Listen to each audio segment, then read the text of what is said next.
What's going on, everybody? Welcome back to another video from Byerly Studios. I'm outside walking around on a nice fall afternoon. Just got a little yard work done. What is it that dads are great at? I think the number one thing we're good at is fixing problems. Yep, fixing problems, repairing things around the house. If the kid has something broken, a toy or something, they bring it to you to get it fixed. There's a lot of different mediums and stuff you can use to fix a problem.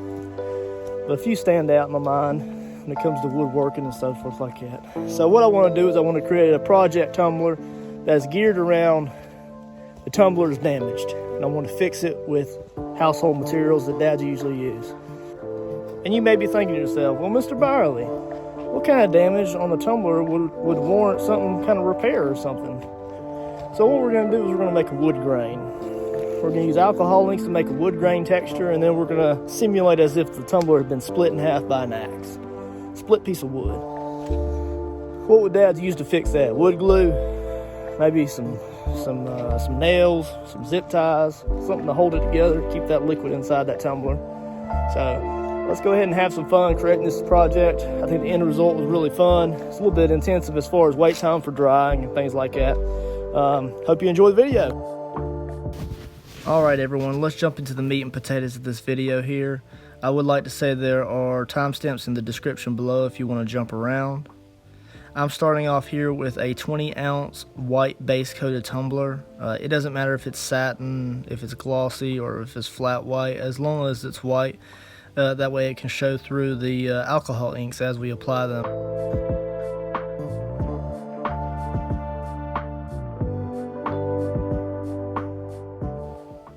So I'm just going to apply these in layers as I go around the tumbler, just to get nice wood grain effect that we can simulate a split down the middle. The more alcohol ink you apply, the darker it will get. And as you can see, when I make drips on the tumbler, it pulls the base layer of the alcohol inks up. So just work at your own pace, go around the tumbler, slowly but surely you'll make your way around. And then we can move on to the next stage, which will be the bottom of the tumbler.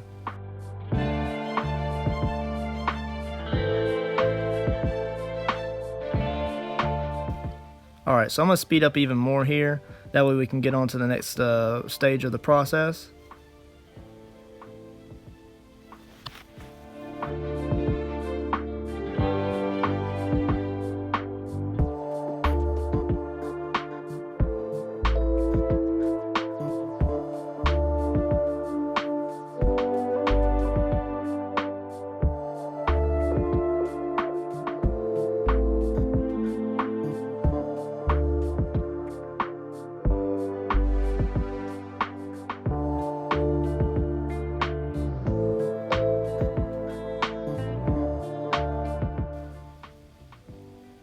Alright, you can see here where I actually made some drips on the alcohol ink that I already applied.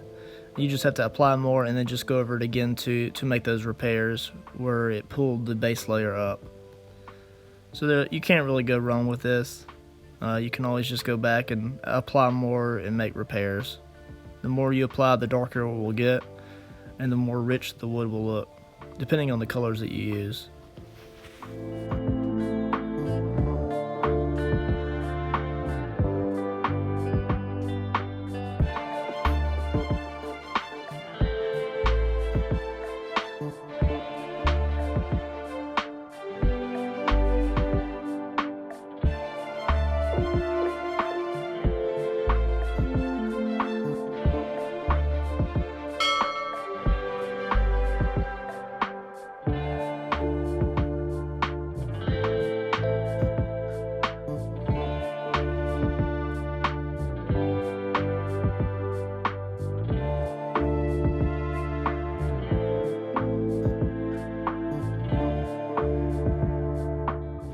Alright, let's jump into the bottom of the tumbler here. Same concept. I'm just going to apply drips to the bottom of the tumbler, and then I'm going to brush it either inward to out or out to in, whichever you choose. You can even do swirls around the middle if you want to.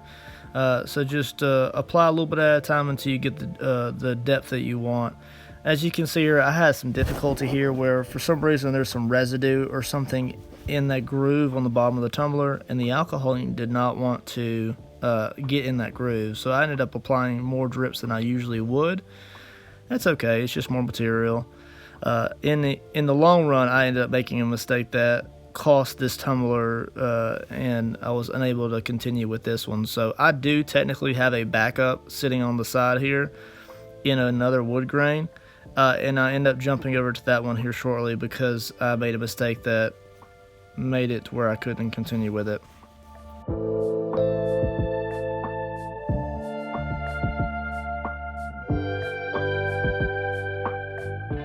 Alright, so now the fun begins. I'm going to begin hand painting a line down the side of the tumbler, and this gives us a base to go from in the simulation that the tumbler had been split in half. So I'll do this down one side, around the bottom, and then on the other side as well. Since this tumbler in this video has been made, I've since started using other mediums to make 3D texture like this. However, I wanted to experiment when I was doing this on how to use PVA or Mod Podge glue to create that 3D texture I wanted. I just felt like using that medium, and it gave me an excuse to do a little bit of hand painting as well. So here I'm just applying a line to give me a ballpark of where I want that line to be. You can make this jagged and crooked if you want to, but I decided to make mine straight down the middle.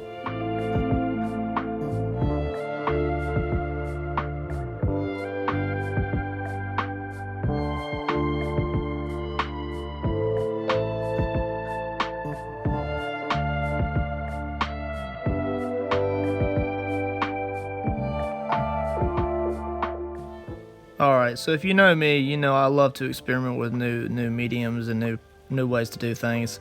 So I had actually tried to use a turkey baster here, recycling, woo, to apply the Mod Podge to the side of the tumbler. It actually really did a great job, and I've used this process for quite a few things. It just allows you to get control over the Mod Podge to get the distribution that you want, whether you want it thick or thin, however you want to do that.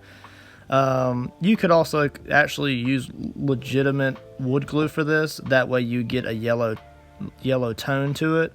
But this ends up drying clear due to that's what I had. And that's okay. You could make things easier for yourself. Even here I'm going through and shading this a little bit. But the glue actually dries clear here. And that's alright. I'm going to actually apply my own paint and make it look like that yellow tint that you see with wood glues. So you'll see me just kind of just shading a little bit here. And then we'll jump over to when it's actually dry to begin work on painting that a white, brownish yellow tint.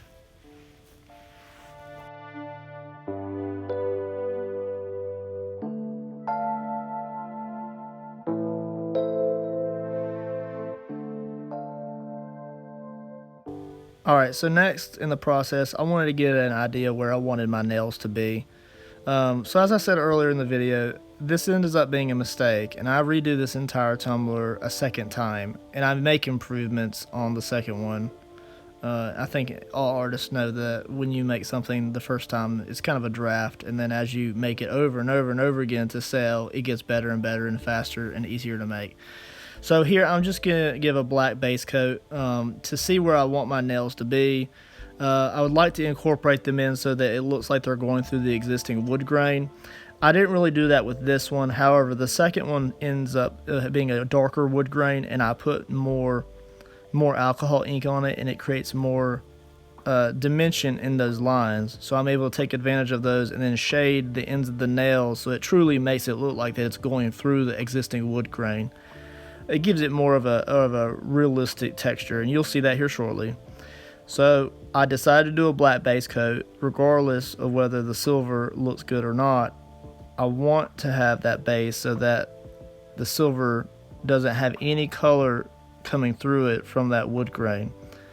I think that sometimes the silver paint, although it looks amazingly great, it sometimes is too light, and I don't want it to wash the nails out so you don't see them at all. So I try to give that base, so not only does it give it a little bit of a 3D texture, but it gives it some depth and deepness to the silver that when I apply it.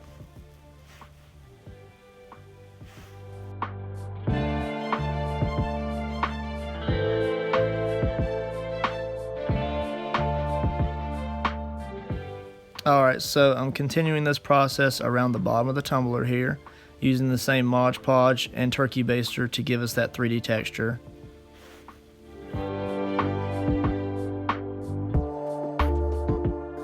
And here I wanted a little bit more of a raised edge, so I decided to add a little bit more to that part that's already drying.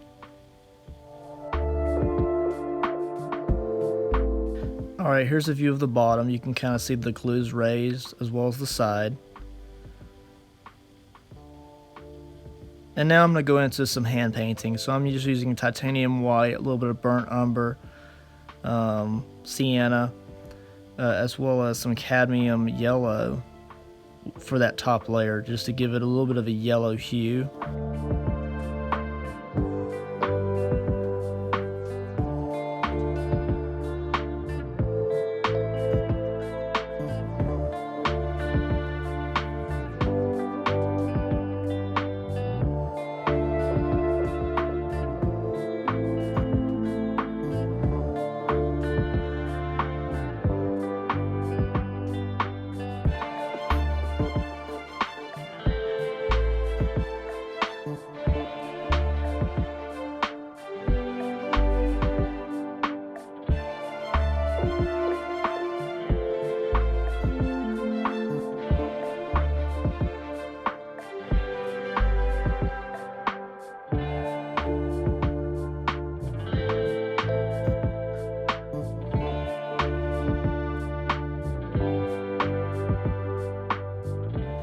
Any kind of overspray that I get with the white wood glue, I'll go back over it and just shade the edges of the wood glue.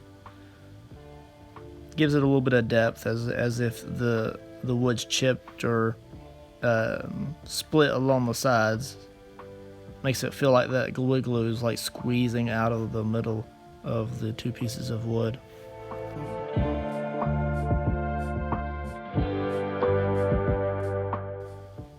Alright, time for the second side. I'm going to try to just show just a few clips of this here so we can speed through this process. You've already seen it. Same concept. Black line, Mod Podge, shading.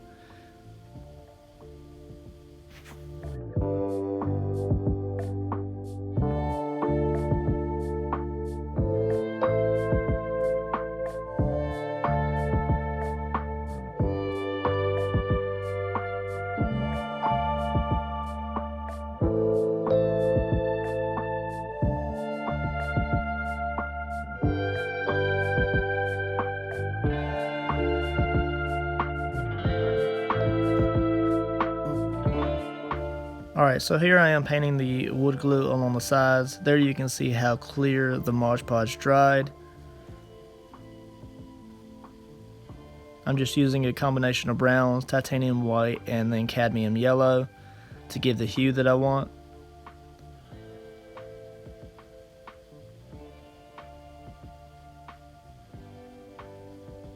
Now I like to create a lot of layers when I do this. However, if you wanted to use puffy paint, maybe white, and then just apply 1 or 2 layers over that in the yellow to brownish hue, then you could probably eliminate a few of these layers.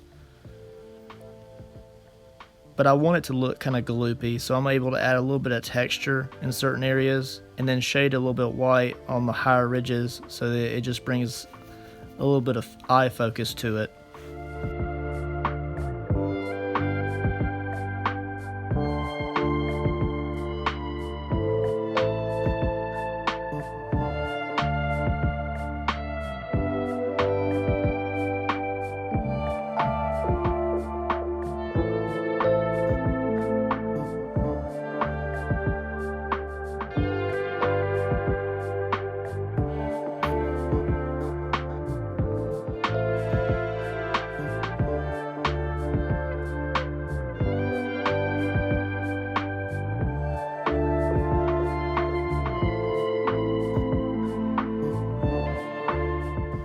Alright, time to apply some silver to these nails.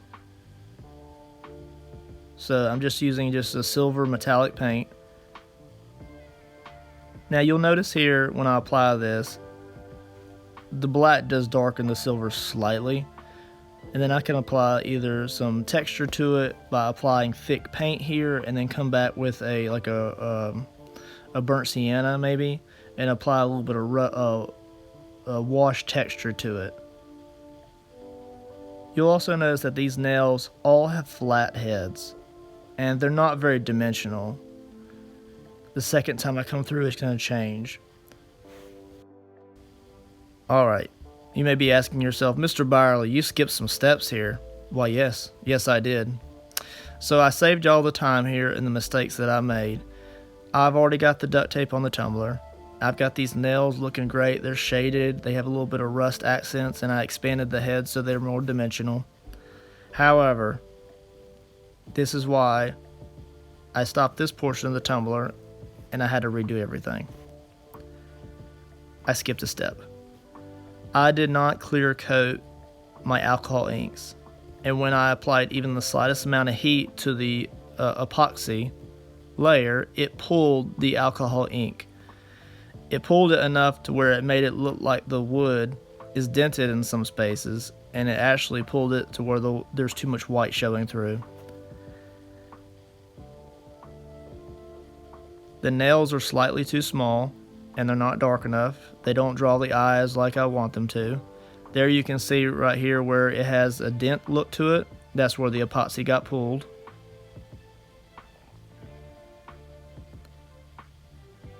I got some black paint on it there. It pulled the alcohol inks enough to where the brown was going over top of the silver duct tape. You can see the alcohol ink is collecting beside the zip ties. All of this is unintentional. Is it a make it or break it type of thing? No. Is it enough to bother me? Yes. If I'm going to do something, I'm going to do it to the best of my abilities. So I ended up stripping this tumbler down. It was kind of a chore just because I had zip ties on there as well.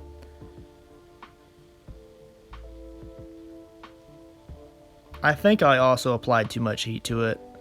Some of the wood glue, simulated wood glue, looks like it was burned. So here I am. I'm going to immediately go in and start making the second one. I've already got a darker wood tint here, as I explained earlier. I made the wood glue a little bit of a yellow tone, and I'm going to make the nails slightly larger. It's always easy the second time. The more and more times you do it, the easier it gets. So here I'm actually using the existing wood grain that I have put on to create shade and shadow for the nails to go through.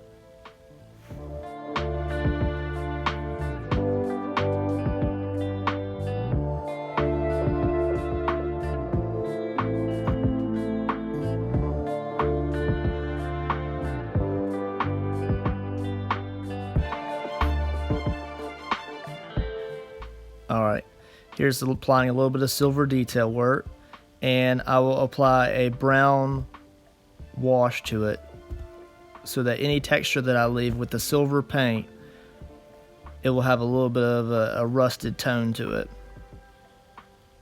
It's not really noticeable at a distance, but if you get up close to the tumbler, you'll see those little details.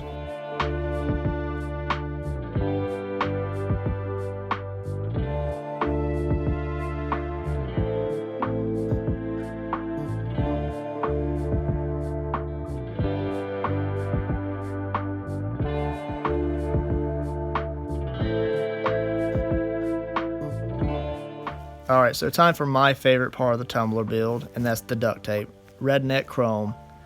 So I'm only applying my duct tape to the very middle of the tumbler here. You can see I'm pushing it down around the wood glue so that it kind of shows that definition. And I'm just going to go in an X motion across the tumbler. I'm trying to keep the wrinkles down as much as possible. The larger the wrinkles, the thicker the epoxy has to be when you cover it up. Or if you want to feel those ripples when you hold the tumbler, you can do that. That's fine. You can see when I pull back here, it is not pulling up the alcohol inks. The first time I had to do this, it did pull that up because I didn't have that clear coat.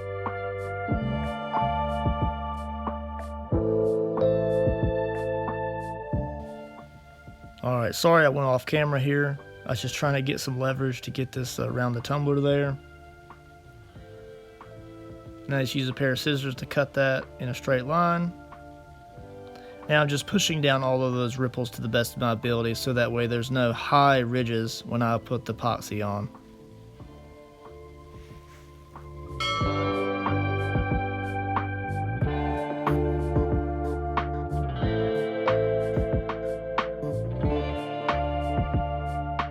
Alright, so next is the zip ties. I'm using long black zip ties here. Hey, all of us dads, we know how to use some zip ties. So I can't apply them too tightly because they will squeeze the glue and they'll create ridges where they're making contact with the zip ties. So I put the locking portion of the zip ties on opposite sides. And once I got this on, although it was a great idea, the zip ties, the heads of the zip ties were way too large. And there was no way I was going to get epoxy to cover it. So my remedy for this was, after I put my first layer of epoxy on, I was going to use some side cutters and I was going to cut the heads of the zip ties off, and I was just going to paint little squares where they would be. But as you know, zip ties come up to a ridge where they meet the head. So when I cut this, there was epoxy underneath this. So you're going to see here I have to use the side cutters to kind of shave that epoxy down underneath it a little bit. And I had to be very careful not to pull it all the way back. Because if I pull it back, because it only has one layer of epoxy over it, that's not a lot to hold it down. So what I had to do is I had to kind of shave it off. And then I tried to use PVA glue and rubber bands to hold this down. That did not work. PVA glue was not strong enough. I ended up coming back afterwards and I used E6000 adhesive with rubber bands and I let it sit overnight. And I was able to keep the zip ties down as I had intended. They are slightly raised, but I wanted there to be a ripple in the epoxy where they covered the zip ties. So I'm not too upset with this.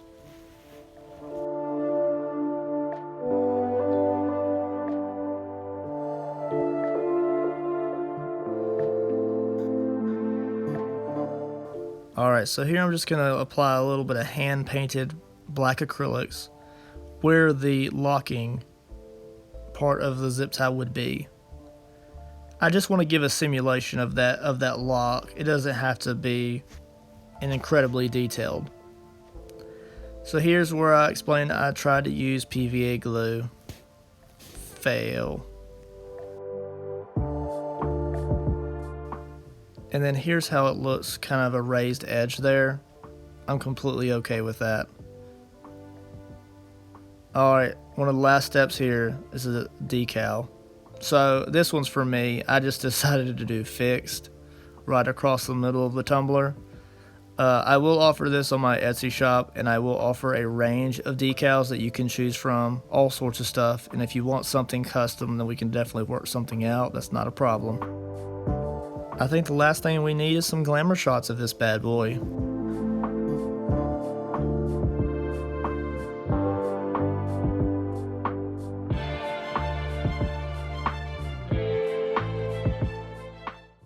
Alright everybody, just like that, Dad's Fix-It tumbler has been completed. All including wood grain, wood glue, nails, duct tape, and zip ties. All with a nice, clean epoxy finish.